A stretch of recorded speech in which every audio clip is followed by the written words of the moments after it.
Welcome to the Garden Salad channel, New Zealand edition.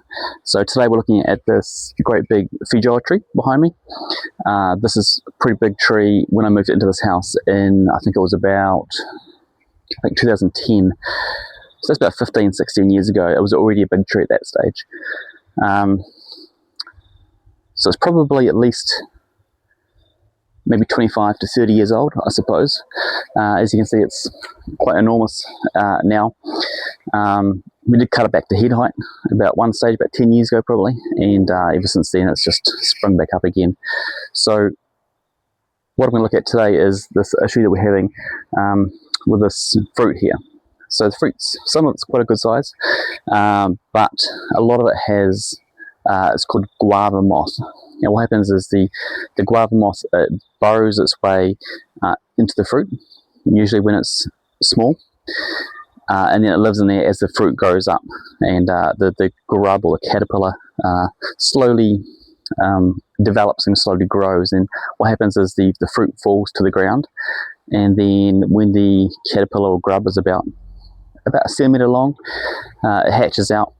Well, I should say it burrows its way out of the fruit and then goes into the soil, and it makes there like a cocoon in the top layer of the soil, or the leaf debris that's on top of the soil, and then makes a cocoon, and then eventually that grows too, and it hatches out, and that becomes another moth.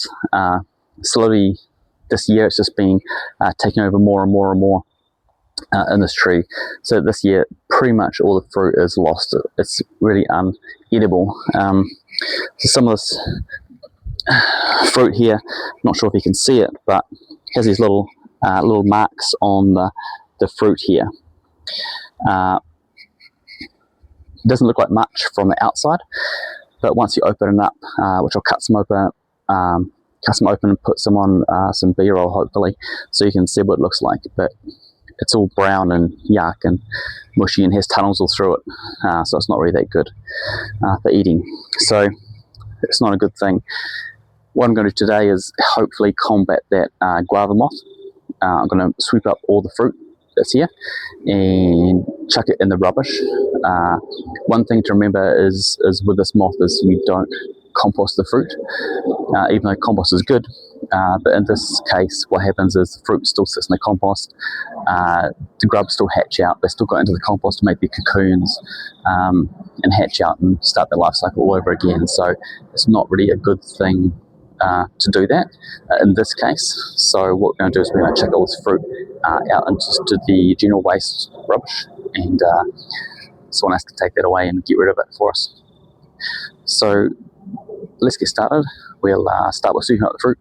Oh, the other thing too is I want to, all the leaf debris underneath, I want to rake it all out and put a fresh layer of some sort of mulch, probably grass clippings, I think.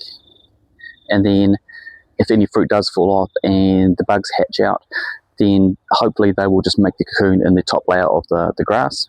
So as soon as the season is over for the Feijoas, which only lasts maybe 2 to 3 weeks, then we will rake up that grass again and get rid of it in the rubbish, and put some more fresh mulch down after all the fruit's fallen.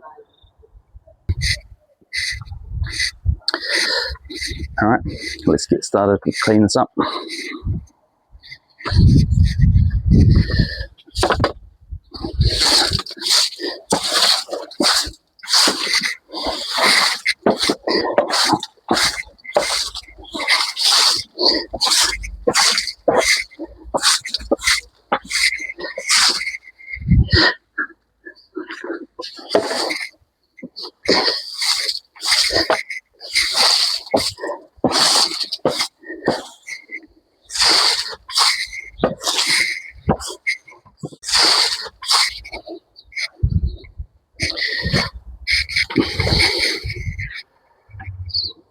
Alright, that's swept up now, sort of.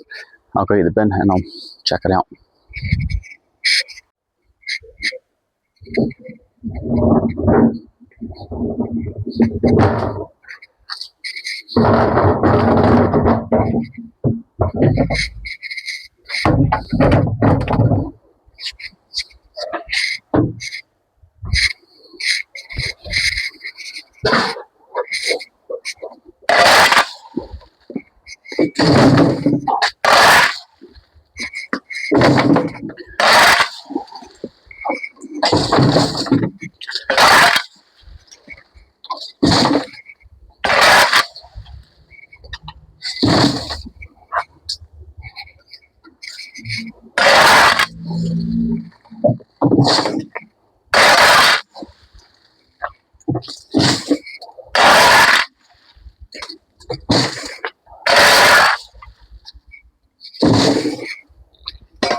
Alright, there we have it.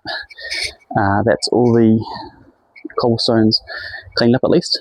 Now we have to do under the tree as well also, and take that out too. So let's get on with that too. One thing I didn't really show you guys was how big this tree actually is. It's probably 3 or 4 trees plus some suckers that have come up around it, or maybe someone cut it off when they were young and it's regrown. But then my head was about the top of the video. You can see how high it is, so it's probably 2.5 times, maybe even 3 times as tall as me. So they are big, or can get big I should say. Yeah, so let's carry on with cleaning up under the tree as well. Right, here we are again, back in the afternoon now. You can see the sun has moved around a bit. I'm going to rake up these leaves here, trim some branches under the Feijoa, and get stuck into it. I don't have a leaf rake, unfortunately. I've lost it or misplaced it or something, because I have no idea where it is. So I'm going to be using a normal rake, which is not ideal, but that's okay. I'm also going to put you guys on time lapse, because you don't want to watch me rake leaves in real time, because that's not interesting.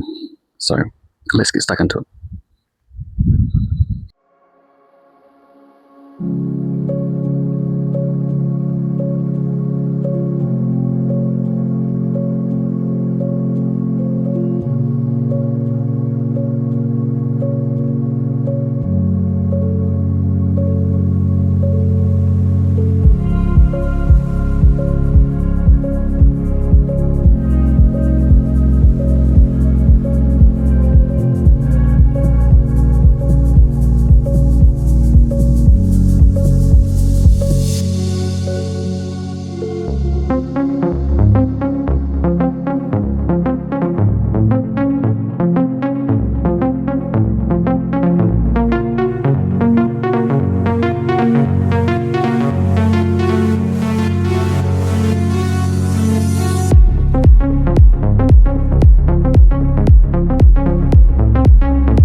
Okay, a couple of things I misjudged. I misjudged the capacity of my rubbish bin to put all the leaves and Feijoas in and stuff.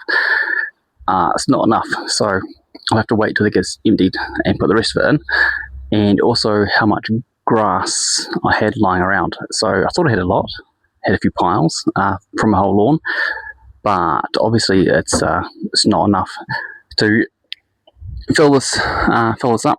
So that's okay. We'll just keep putting grass under there as we mow our lawn. That's okay. And the other thing I was going to say is, you saw me at the end there, water it down. It was quite dry underneath there. So what I did is I just gave it a bit of a soaking, and I'll probably give it a few more soakings while it's still dry. The weather is still dry because it is autumn right now. Almost got smashed by a Feijoa. So yeah, give it a bit of water as well, help it to melt into the ground a bit, and I might be able to take a couple of shots of this at the end after I finished. We'll see how we go though. We'll see when we get this video out. Alright, thanks guys. Remember to like and subscribe to the video. Cheers.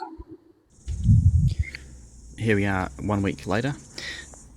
As you can see, I've cleaned everything up this morning, so there's no Feijoas on the ground. I've cleaned up all the leaves, all the debris that were under the trees, all the sticks. I've put some fresh grass, I've mowed the lawn, but unfortunately all my mowing of my whole entire lawn is still not enough to fill up the whole garden bed, so I'll keep chugging away at that, and every week do a bit more grass until it's full. By that stage the Feijoas probably would have finished, so we'll just make do with that anyway. Leave it there probably for the season rather than try and take it out like I was originally planning to. In between there was a rainstorm which knocked a lot of fruit off, so probably will be dying down for the next few days until the next lot are ripe and ready to fall off the tree.